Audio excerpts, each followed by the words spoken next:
Les théories du complot autour de cette tentative d'assassinat contre le président Trump sont complètement folles. Elles ont enflammé Internet et nous les avons réunies ici pour vous.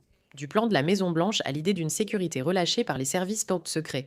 Cole aurait été un agent infiltré de la NASA.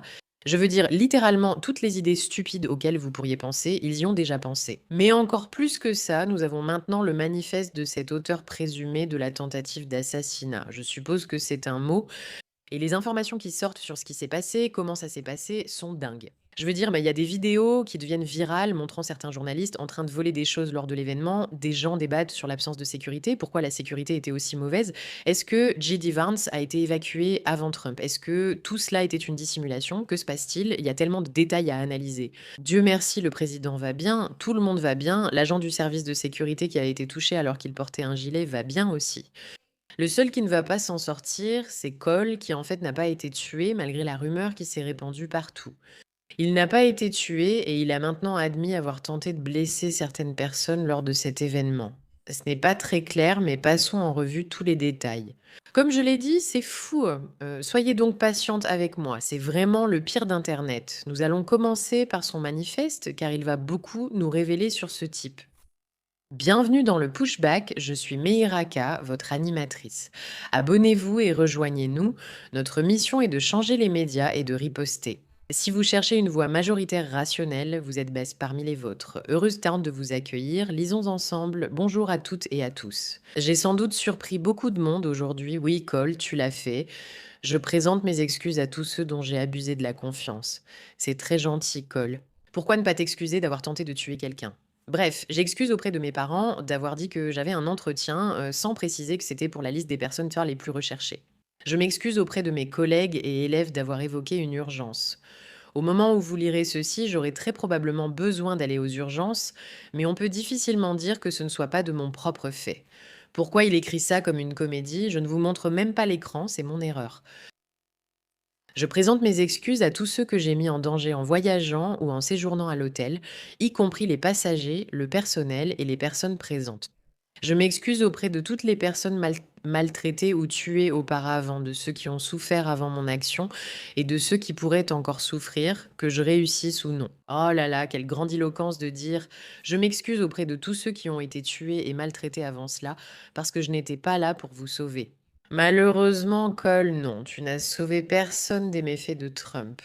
Je ne m'attends pas à être pardonné, mais s'il y avait eu un autre moyen de m'approcher, je l'aurais choisi. Je vous présente encore mes excuses sincères. Passons à la raison de tout cela. Je suis citoyenne des États-Unis d'Amérique. Pas moi, Cole. Oui, pour tous ceux qui se posaient la question. Ce que font mes représentants rejaillit sur moi. Et je ne suis plus disposée à permettre qu'un pédophile, violeur et traître couvre mes mains de ses crimes. Eh bien, pour être tout à fait honnête, cela fait longtemps que je n'étais plus disposée, mais c'est la première vraie occasion que j'ai eue de faire quelque chose à ce sujet.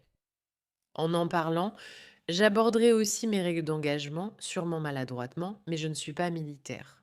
Les responsables de l'administration, à l'exception de Monsieur Pratel, sont des cibles classées par ordre de priorité, du plus haut au plus bas rang.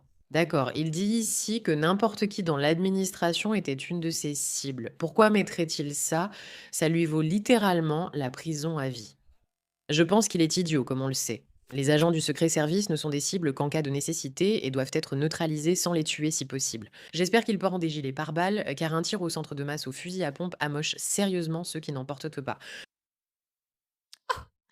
Les gars, et cet homme est professeur, je vous le rappelle. La sécurité de l'hôtel, ce ne sont pas des cibles, sauf si c'est absolument nécessaire. Autrement dit, sauf s'il me tire dessus. La police du Capitole, c'est pareil que la sécurité de l'hôtel. La garde nationale, pareil que la sécurité de l'hôtel. Les employés et clients de l'hôtel ne sont jamais des cibles, c'est gentil. Pour limiter les pertes, j'utiliserai de la chevrotine plutôt que des balles. Moins de pénétration à travers les murs. J'irai presque partout ici pour atteindre les cibles si c'était absolument nécessaire, en supposant que la plupart ont choisi d'écouter le discours d'un pédophile, violeur et traître, devenant ainsi complice. Mais j'espère qu'on n'en arrivera pas là. PS, maintenant que le côté sentimental est fini, que fait le Secret Service? Désolé, je vais râler ici et oublier le ton formel. Franchement, je m'attendais certes à des caméras de sécurité à chaque coin, une chambre d'hôtel truffée de micros, des agents armés tous les 3 mètres, des détecteurs de métaux partout. Ce que j'ai eu, qui sait, peut-être qu'ils me font une blague, c'est rien du tout. Aucune sécurité pendant le transport, à l'hôtel ou à l'événement. En allant à l'hôtel, j'ai ressenti de l'arrogance. Je suis entrée avec plusieurs armes et pas une seule personne n'a envisagé la possibilité que je puisse représenter une menace. La sécurité de l'événement est entièrement à l'extérieur, concentrée sur les manifestants et les arrivées du jour, parce qu'apparemment personne n'a pensé à ce qui se passe si quelqu'un s'enregistre la veille. Ce niveau d'incompétence est hallucinant. J'espère que ce sera corrigé quand le pays retrouvera une direction compétente. Franchement, si j'étais une agente iranienne au lieu d'être une citoyenne américaine, j'aurais pu amener une foutue McDus ici et personne n'aurait rien remarqué. Bon, alors voilà ce type. C'est vraiment un gars formidable, clairement. Il a tout noté, qu'il devrait tuer, comment il devrait faire, blablabla, blablabla. Et il a aussi dit que la sécurité était vraiment laxiste, ce qui a maintenant poussé énormément de gens sur Internet à paniquer et à se demander qu'est-ce qui se passait exactement avec la sécurité. Alors, comment la police a-t-elle mis la main sur ce manifeste? Apparemment, il l'a envoyé à ses amis et c'est son frère qui a appelé la police à propos de ce manifeste anti-Trump. Le frère du présumé correspondant à la Maison-Blanche et tireur, Cole Allen, a signalé le manifeste du cinglé à la police du Connecticut environ 2 heures après l'incident terrifiant, et peut-être même avant que les coups de feu ne commencent à retentir, selon les rapports. Le frère a appelé la police de New London vers 22h50 samedi, un peu plus de 2 heures après qu'Allen aurait tenté de forcer la sécurité avec un fusil à pompe. Les deux frères ont signalé le manifeste anti-Trump délirant. Le trentenaire le lui aurait envoyé quelques minutes avant de faire irruption. D'accord, quel est ce manifeste? Voyons s'il a ajouté autre chose. Non, je pense que nous avons lu. Hem, D'accord. Il précise que je n'avais pas lu ici de réponse aux objections à ces actions. En tant que chrétienne, tu devrais tendre l'autre joue, mais cela concerne les opprimés. Je ne suis pas la personne violée dans un centre de détention, ni une pécheuse exécutée sans procès, hein. Je ne suis ni une écolière tuée, ni une enfant affamée, ni une adolescente abusée par des criminels de cette administration. Ignorer l'oppression n'est pas chrétien, c'est être complice de l'oppresseur. Objection 2, ce n'est pas le moment pour toi. Réponse, je demande à ceux qui pensent ça de réaliser que le monde ne tourne pas autour d'eux. Dois-je ignorer quand je vois quelqu'un se faire violer, tuer ou maltraiter parce que cela dérange d'autres personnes? Pour eux, c'était la meilleure occasion d'agir. Objection 3, tu ne les as pas tous eus. Réponse, il faut commencer quelque part. Objection 4, en tant que personne métisse, tu devrais t'en charger, personne d'autre ne le fait. Objection 5, rends à César ce qui lui appartient. Les États-Unis sont régis par la loi, blablabla. Il ajoute d'accord comme toutes ces choses et il se fait appeler Call Cold Force Friendly Federal Assassin Alan. D'accord, c'est la partie que nous avons ratée la dernière fois, d'où mon souhait de l'inclure. Alors, qu'est-ce qui rend cet événement et ce type si intéressant? Je veux en parler avant d'aborder les théories du complot, surtout celles sur la sécurité qui sont aussi folles. Ce qui est intéressant, c'est que cela s'est produit lors d'un événement médiatique. Les médias qui littéralement font tout pour détruire la réputation de Trump et le faire passer pour une personne horrible. Horrible, horrible, horrible, depuis des années et des années et des années et des années et des années. Comme l'a écrit une personne sur X, ce que j'ai trouvé intéressant, pourquoi tout le monde se lamente-t-il à ce sujet? C'est pourquoi tous ces représentants des médias présents à cet événement sont-ils contrariés par ce qui s'est passé et disent-ils à quel point c'était terrible? Parce qu'évidemment, juste après cet événement, il y a eu énormément de vidéos de toutes les personnes présentes qui disaient c'était tellement effrayant, c'était tellement dangereux. Écoutons. il a dit qu'il était prêt à réparer le monde. Voici l'enseignante californienne qui a transformé le dîner des correspondants de la Maison-Blanche en zone de guerre. Cole Thomas Allen, 31 ans, a tenté de passer en force devant la sécurité. Le président Trump invoque l'autorité fédérale. D'accord, ce n'est pas la bonne vidéo, je vous présente mes excuses à toutes et à tous. Mais en gros, tous ces journalistes qui avaient leur événement le lendemain publient des vidéos en disant bah, c'était tellement effrayant, c'était tellement difficile. En fait, la question est, vous avez des informations à ce sujet. Vous n'avez cessé de pousser cette idée qu'il est le pire homme sur Terre. Et ce gars, Cole, a fini par vous croire. Donc l'ironie du fait que cela se passe lors d'un événement médiatique, avec tous ces gens qui détestent Trump et qui viennent écouter Trump, n'échappe à aucun d'entre nous, hein, parce que cela fait partie du problème des médias qui ne cessent de manipuler, manipuler, manipuler. Il faut des gens comme Cole, totalement responsables, de vrais idiots, si égocentriques qu'ils ne pensent pas se devoir agir ainsi, prêts à en payer le prix toute leur vie. C'est vraiment étrange, selon moi, de risquer sa vie pour tenter d'éliminer quelqu'un bénéficiant de la meilleure sécurité au monde. C'est simplement stupide, ce qui ramène à la question de le dispositif de sécurité. Où était-il et pourquoi était-il si laxiste?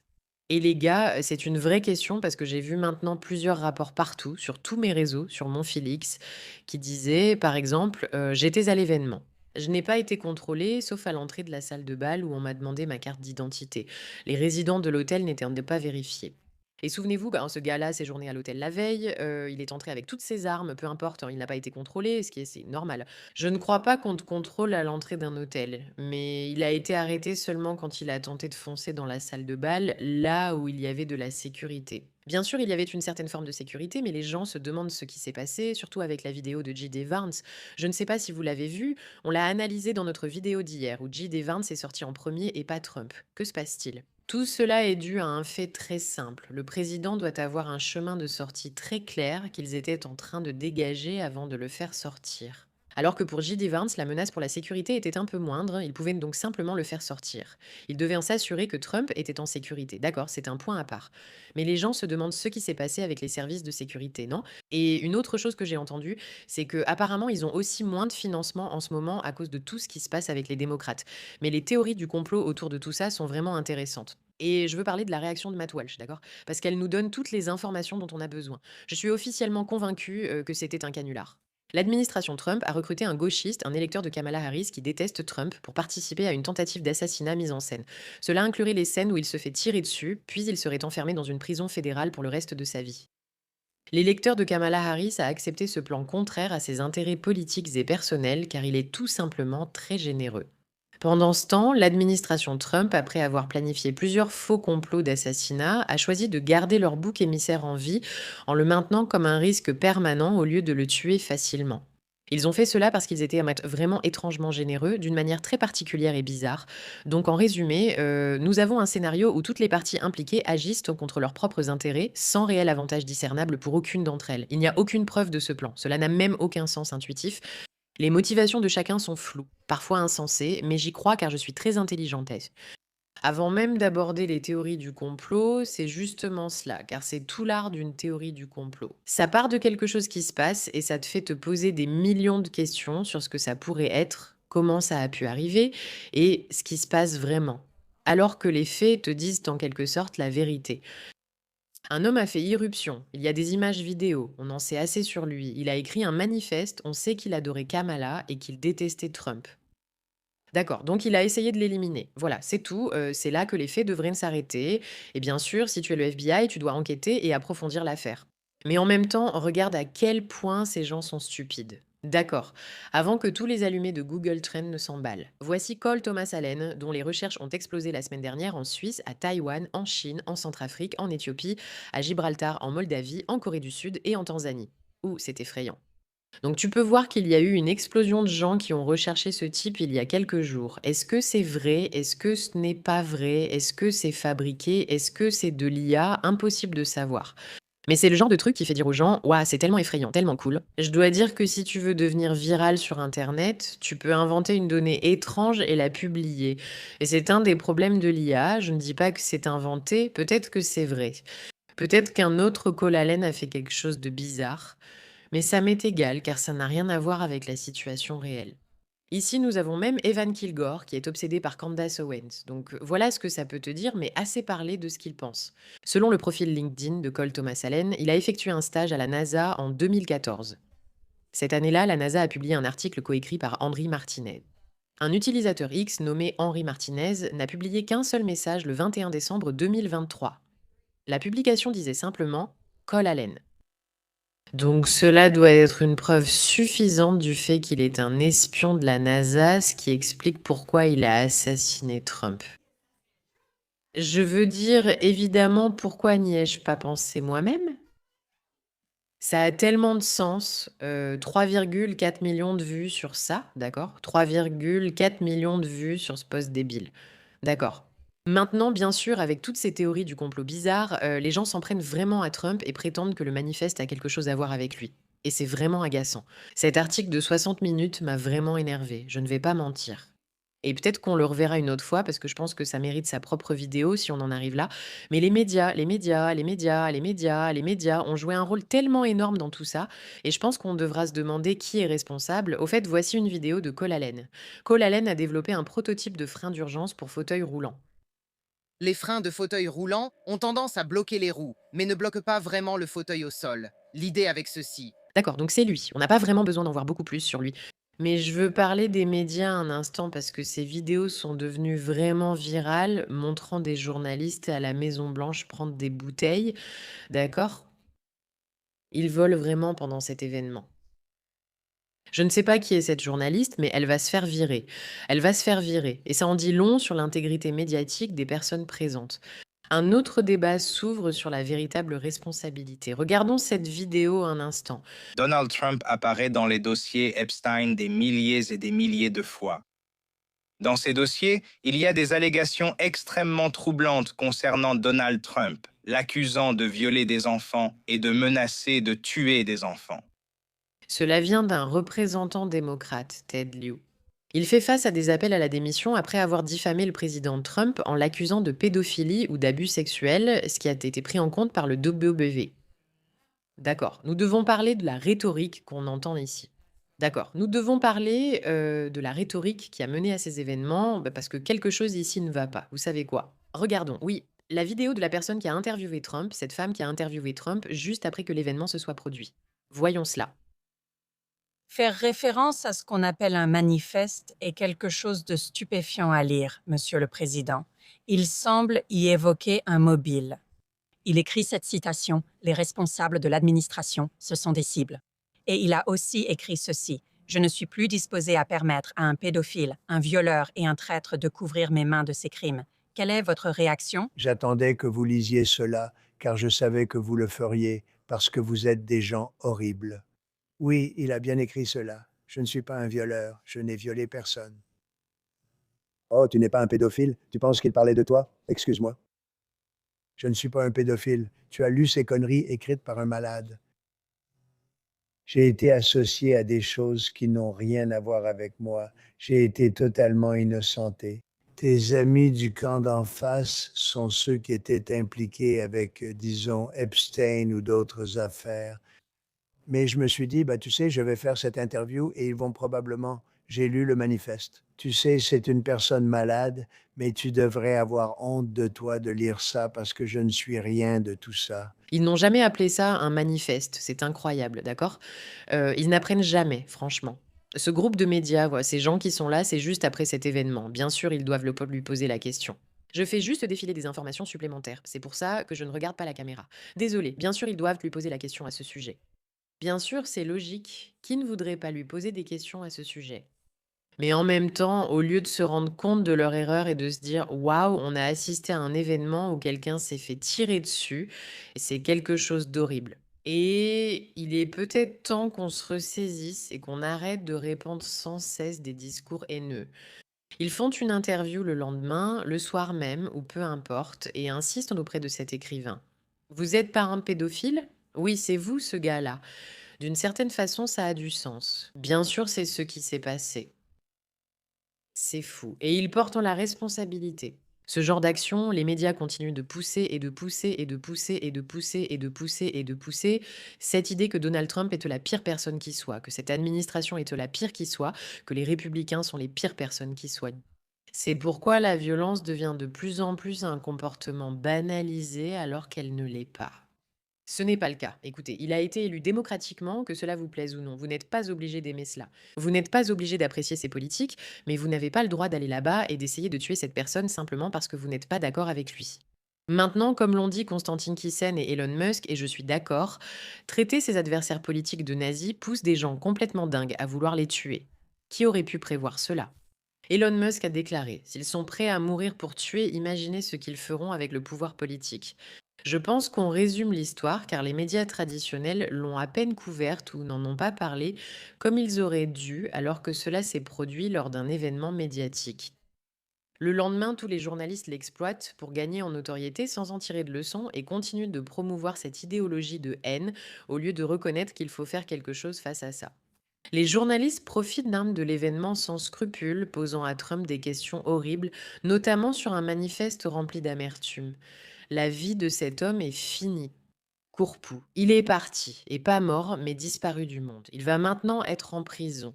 Même s'il va probablement obtenir un poste dans un grand média prestigieux, que ce soit le New York Times ou un autre, peu importe, une grande entreprise médiatique. Lui proposer un contrat de livre pour en faire une célébrité et lancer une pétition pour sa grâce. Peu importe leurs inventions, c'est leur habitude. Nous avons besoin que cette rhétorique cesse. Il faut simplement que cela cesse, que les médias puissent pas manipuler les gens et leur faire croire que les choses qui se passent sont si graves, même quand elles ne sont pas fondées, même quand elles le sont. Les médias responsables envers nous agissent comme s'ils ne l'étaient pas.